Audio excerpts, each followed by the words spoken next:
Two of college basketball's biggest rivals take center stage on Friday, a postseason battle of the Bluegrass state when Kentucky meets defending national champion Louisville. Here to talk about this collision in the Commonwealth is college basketball analyst Lachlan McLean. And Lach, you are engulfed in Kentucky basketball every day. The Cardinals are the reigning national champs, as you know, and the Wildcats had an up-and-down season following all that preseason promise and hype. Which one of these programs is feeling the most pressure in this one?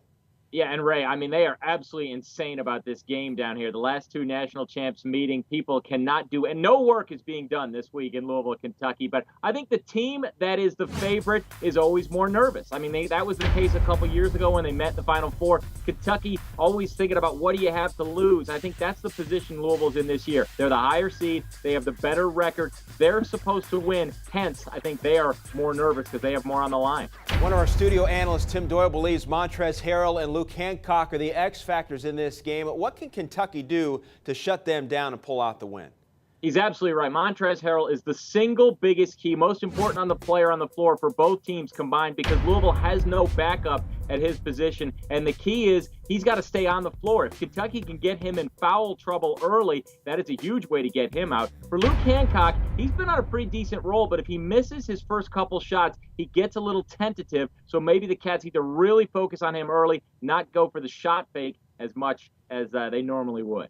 Rick Pitino and John Calipari have won the last two national championships. The stands are expected to be flooded with red and blue there in Indy on Friday. But is there one fan base more excited than the other as this one builds to tip off?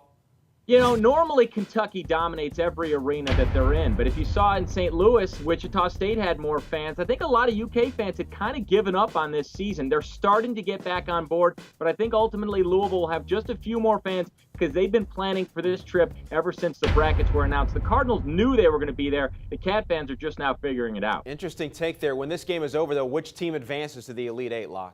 Boy, it is a real coin flip, Ray. I mean, I think if they played 10 times, it would be 5-5.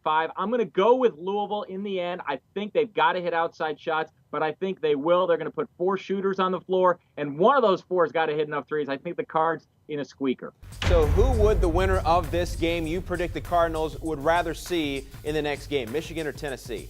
I know Tennessee's playing well, but they're still an 11 seed that finished 4th in a bad SEC. I think you have to want to play the worst team. I don't think you want to play the Big Ten champ. So I think either team would rather face Tennessee. All right, Lachlan McLean, great stuff as always. Thanks very much. My pleasure. For continuing coverage of the NCAA Tournament, including a preview of Kentucky and Louisville from our own Jordan Cornette, check out the video on CampusInsiders.com.